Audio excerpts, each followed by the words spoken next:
The IDF campaign in Gaza appears to be pushing Hamas towards Israeli hostage deal demands. Officials say the pressure of the renewed IDF campaign is forcing Hamas concessions at the negotiating table. More on this from ILTV's Steve Leibovitz. According to an Israeli official, the military campaign in Gaza is showing signs of pushing Hamas toward accepting Israeli demands at the negotiating table. The official said the combined pressure of the war is showing its effect, while Israel presses forward in Gaza, insisting that it will not agree to end the war without Hamas fully disarmed, with its leaders sent into exile. The Security Cabinet met last night to hear updates on mediated hostage talks being conducted in Cairo amid new proposals from mediators designed to end the war. The cabinet also discussed the possible expansion of its military campaign in Gaza to increase further the pressure on Hamas into accepting Israeli demands for a new hostage release deal. Meanwhile, the IDF continues to degrade Hamas in Gaza. The army struck dozens of construction vehicles, including some used by Hamas in the October 7th assault.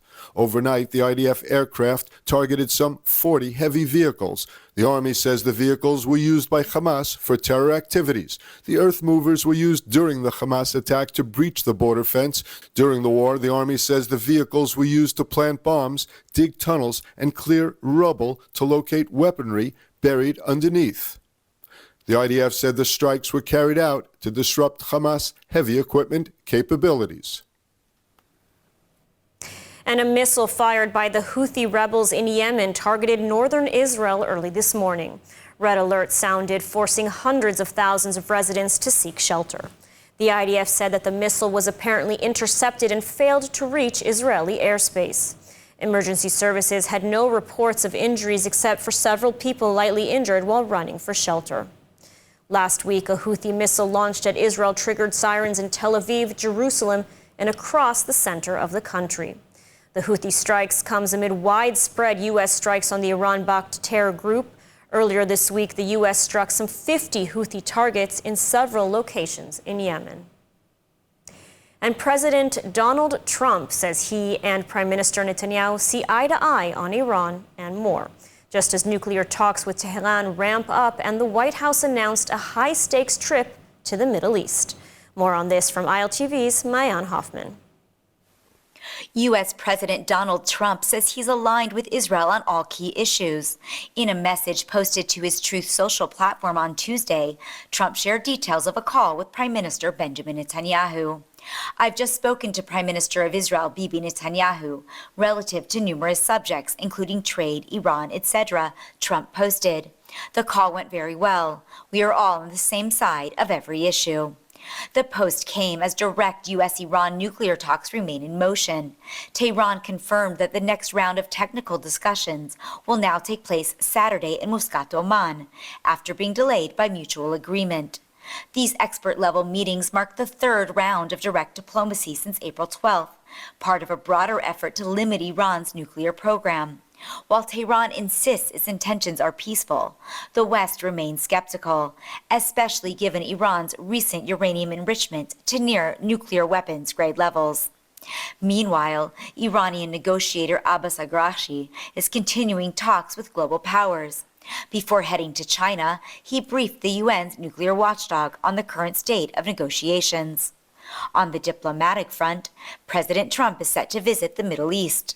I can also confirm the dates of the president's trip to the Middle East.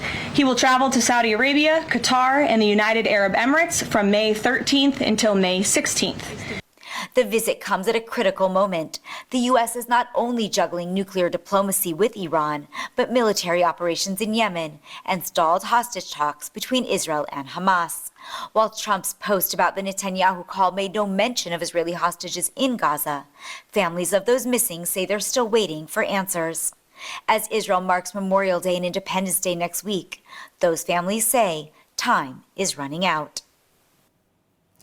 And joining us now with more on the war in Gaza and the U.S.-Iran nuclear talks in the studio is Dr. Dan Dyker, president of the Jerusalem Center for Security and Foreign Affairs. Thank you so much for joining us today. My pleasure. Thank you. So let's start with the Iranian threat, the Iranian nuclear talks. You know, the U.S. currently in talks with the Islamic Republic of Iran. What is Israel's position on these talks? And is Prime Minister Netanyahu really on board and aligned with President Trump when it comes to Iran? I think a good signal of the alignment of the United States and Israel on the Iranian file is the fact that Prime Minister Netanyahu is the only was the first foreign leader to visit President Trump in the White House and the only foreign leader to be invited twice within a matter of weeks. And it was clear at the second sort of surprise or shotgun meeting, Prime Minister Netanyahu came out of Hungary for this last-minute meeting with the president that the topic was not the tariffs. The subject was Tehran. And the, I think, somewhat surprise announcement that the United States was going to be in direct negotiations at the highest levels with Iran, which means it could mean two things. It does not necessarily mean that the two superpowers, Israel as a Middle East superpower, the United States, global superpower, are out of alignment. They are still aligned, and President Trump made it clear that the direct talks are not a block to the very real and potential military strike that may be coming to Iran, but that America has a lot of leverage right now on the Iranians, and President Trump is an economic warrior, first and foremost, and he wants to use his diplomatic, political, and economic leverage in order to try to force the Iranian regime really to shed the whole infrastructure, the uranium enrichment of their joint American-Israeli Is that adversary. what it would take for Israel to be satisfied with a deal? That's a very tough question, because in Jerusalem, Israel is way beyond the line of talking. I mean, Israel is into action. Remember, Israel has struck Iran in a way in October 2024 in a way that Iran has not been struck since the Iran-Iraq War in the 1980s. Israel has completely destroyed the Iranian regime S-300 air defense systems. They've struck very sensitive sites. They really have brought the Iranian regime down to its knees and its most vulnerable that it's been in the last 3 decades. So it's really a question of wait and see as to how long this sort of diplomatic conversation is going to go on between Washington and Tehran. Israel is definitely sitting on pins and needles, because it is clear that within a matter of weeks, Iran could have a number of nuclear devices that that could be ready for dispatch. And you mentioned that Israel has pretty much brought Iran to its knees. Many in the security and political establishment here in Israel are arguing and pushing for a military strike on Iran, whether the United States is on board or not. Do you think, they're saying that it would be a historical miss, essentially, not to strike now. Do you think or foresee a scenario whereby Israel will strike Iran without U.S. backing? Very clearly, since 1979, when Khomeini arrived back from Paris to Tehran, he said, "Death to America, death to Israel." Since then, there has never been a time when Tehran has been so vulnerable to an Israeli attack, and it's clear the window is still open, but the window is closing. And it's really a question of balancing, Israel's need to defend itself existentially. And I am quite confident that Prime Minister Netanyahu would move if it came to a decision that it could be an existential threat to the Jewish state. Would take that decision. Having said that, President Trump has been an incredible ally to Israel, and has, from the first Trump administration until now, supplied us with weaponry, given us political cover and international legitimacy. So it's clear that Netanyahu wants to stay on the right side of the president as a double entendre. Yeah. Now, I want to turn very briefly to Gaza. Just today, I think Abbas has reportedly called on Hamas to release the hostages. I mean, now, after 18 months, he suddenly remembers the hostages. What do you make of this? Why now? Well, let's start with a rhetorical question. Are we surprised?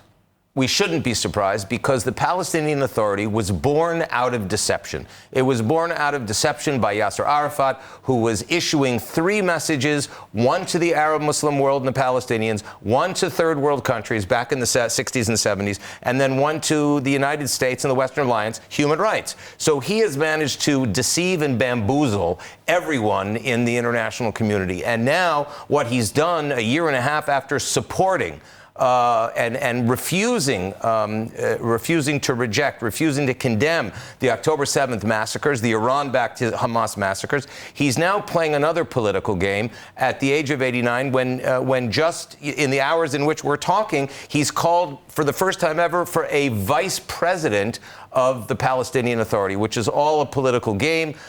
He is a continuation of deception. He wants to upgrade the PA's legitimacy. At the same time, they're incentivizing and paying young men and women to murder Jews in the pay for slave program. So there's no difference strategically between the goals of the Palestinian Authority, which is Fatah, part of the PLO, and the Hamas. The only question is the pathway. So it is really come time for the U.S.-led Western Alliance to understand finally the PA cannot be an alternative to the Hamas in Gaza, and the PA cannot ultimately be the semi-sovereign in Judea and Samaria and the Palestinian cities under their control. Absolutely. Dr. Dan Dyker, thank you so much for your analysis today. Thank you. Israel Bonds, the heartbeat of solidarity, the powerhouse of support. When the Israeli-Hamas war hit, Israel Bonds stood tall, proving we're more than just an investment, we're a lifeline. Israel Bonds pledges to ensure Israel thrives and flourishes. Investing in Israel Bonds isn't just a financial move, it's a declaration for resilience, strength, and a better future for Israel. Join us and let solidarity echo through generations. And turning now to the north, where the IDF continues to strike hostile elements operating in violation of the ceasefire agreement in Lebanon. This time, the army targeted the leader of a splinter terrorist group planning rocket attacks. The army launched a drone that targeted and killed the leader of the Al-Jama al-Islamiyya group, Hussein Atwi. The strike took place in the town of Al-Khania in South Lebanon. In surveillance footage, the target of the strike is seen running out of the car before being struck again. Atwi was killed as he traveled from his home to his office in Beirut. He was the commander of the armed branch of the terror faction called the Fajr Forces, which were involved in numerous rocket launches during the war. Unlike Hezbollah, they have continued efforts to fire rockets at Israel during the ceasefire. The army said Atwi was actively involved in planning and advancing terror activity from Lebanon into Israeli territory. And anti-Semitism is an age-old phenomenon, but with each new generation, it takes on a new form. Today, we are once again seeing record-high numbers of anti-Semitism around the world. And the annual Worldwide Antisemitism Report from Tel Aviv University, released today, shines a spotlight on this phenomenon. Let's take a look at some of the report's findings. The number of anti-Semitism incidents worldwide has slightly declined in 2024, but remains alarmingly high. This, according to a new report released today from Tel Aviv University just ahead of Holocaust Remembrance Day. The report is one of the most comprehensive studies of global anti-Semitism, authored by 11 researchers from the university's Center for the Study of Contemporary European Jewry and the Erwin Kotler Institute for Democracy, Human Rights and Justice. While anti-Semitism incidents did decline slightly in 2024, they are still much higher than pre-October 7th levels. The report shines a light on worrisome trends in Australia, where there were 1,713 reported anti-Semitic incidents in 2024 alone, nearly triple the amount of 2022. Other countries that saw similar increases in anti-Semitic incidents in 2024 include Canada, Italy, Argentina, Switzerland, Spain, and Brazil. Meanwhile, countries like France, Germany, and the UK saw moderate declines in 2024 compared to 2023. But again, here levels were still much higher, in some cases more than double the pre-war figures. In the United States, there was also a moderate rise in anti-Semitic incidents. The authors state that despite common belief, anti-Semitism did not rise with the war in Gaza, but rather there was a peak following October 7th, and in most countries a decline the following year. Yet the authors reiterate anti-Semitism may have slightly declined in 2024, but overall the trend is of an alarming increase since October 7th. And joining us now with more on this report is one of the authors, senior researcher at the Center for the Study of Contemporary European Jewry and academic director at the Erwin Kotler Institute, Dr. Karl Yoner. Thank you so much for joining us today. Thank you for having me. So we all know, we all see and feel, of course, the rise of anti-Semitism around the world. But was there anything in this report that really stood out for you or even surprised you? Well, one of the unique findings of our report was that the spike in anti-Semitic incidents occurred in the immediate aftermath of October 7th, in the first 3 months, October to December. And then in most of the countries, we see a massive decline or a decline throughout 2024. But at the end of the day, the levels of anti-Semitism in 2024 still exceed pre-2023, October 2023 levels. The biggest surprise that we saw, or the biggest rises that we saw, were in Australia and in Italy, two countries that experienced the largest rises. Australia experienced a threefold increase from 2022, and Italy experienced a twofold increase from 2022. Interesting, and it's interesting actually because Australia and Italy, two different countries with different, let's say, governments. Can you explain that discrepancy? Sort of why Italy, why Australia? Well, in Australia, there were thoughts that a lot of that there were outside actors perhaps driving the rise in anti-Semitic incidents, or promoting acts of vandalism and violence and harassment in the community. Those are still under investigation. In Italy, you see a large drive in terms of anti-Israel activism, anti-Zionist activism that manifested in anti-Semitism in Italy. And, there was one sentence in the report that really stood out for me. You say, and I'll read it, anti-Semitism has raised its most violent and ugly head when the state of Jews appeared most fragile, not when it appeared most defiant. Can you elaborate on this conclusion? Exactly, that we saw a large increase and a huge spike right after October 7th, before Israel had started any sort of military action or any sort of engagement with Gaza. And in those first 3 months when Israel was facing, an existential crisis, existential threat, that was when incidents were at their height. And then as the war continued, throughout 2024, we saw a decline. It's still, again, at levels higher than in 2023 before October 7th, but nevertheless a decline. Now, you also discuss in the report what is most needed to combat anti-Semitism. I think you write not pompous speeches or cocktail parties or award ceremonies with, Hollywood celebrities. So what is needed, in your view, to combat this phenomenon? What's needed is education, more engagement. When it comes to law enforcement, is giving them the knowledge to identify anti-Semitic hate crimes, what qualifies as anti-Semitism, to give them good definitions, to help them understand examples of anti-Semitic hate crimes, so that they can enforce laws on the books and help them in their investigations that can lead to arrests and then prosecutions. So perhaps you can also comment on the Trump administration's policies with regards to combating anti-Semitism on college campuses, what we're seeing now. Is this the right course of action in your view?